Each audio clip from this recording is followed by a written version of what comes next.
Всем привет! Перебирая архивы с прошлого сезона, я нашел видео одного интересного объекта, о котором мы, увы, забыли рассказать в прошлых передачах. И поэтому с удовольствием спешим исправить эту оплошность.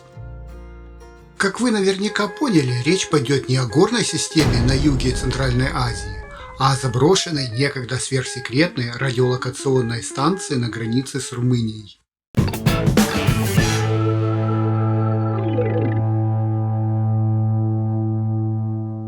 Наше, так сказать, покорение началось с села Шепет, где мы сменили наших железных коней на местных высокогорных лошадок. Изначально я планировал подняться на гору Тамнатик на своем проходимце, но погода начала портиться, и перспектива на обратной дороге отмывать свою машину как-то отзыва в моем сердце не нашло. В общем, матушка лень победила. И поправ принцип «чистый джип позор хозяину», я все же решил воспользоваться услугами, как это сказать, местных перевозчиков. И ни разу не пожалел. В принципе, дорога оказалась для настоящего внедорожника достаточно простой. Было всего два момента, когда потребовалось включение полного привода и пониженной. Но если бы я был за рулем, то тогда бы часть восхитительных пейзажей точно от меня ускользнула. А посмотреть было на что. Наш путь пролегал вдоль границы с Румынией, о чем местами напоминала колючая проволока вдоль дороги и периодически подключаемый роуминг. Кстати, сразу совет: перед поездкой на Памир лучше в вашем телефоне отключить автоматический выбор оператора. Но вернемся к дороге. Маршрут проходил по укромному уголку южной верховины. Густые, еще не вырубленные леса, чистый воздух и, конечно, горы. Все это не могло не вызвать у нас бурю позитивных эмоций. К сожалению, весь имеющийся в нашем распоряжении парк камер не сможет передать вам того великолепия окружающей природы, что увидели мы.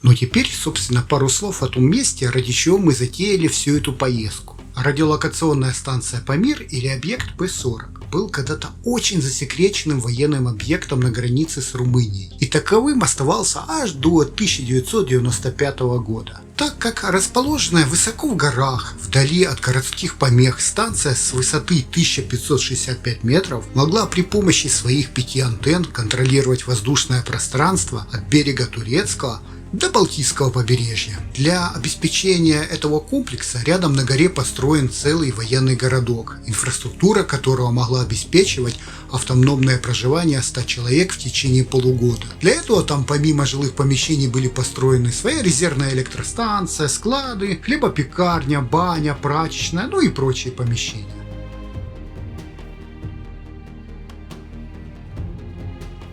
Сами антенны были надежно укрыты от непогоды и посторонних взглядов одиноко пролетающих спутников радиопрозрачными куполами из стеклопластика, которые могли выдержать до 250 кг снега на 1 квадратный метр. То есть с антеннами ничего бы не случилось, если бы даже все купола полностью засыпало снегом.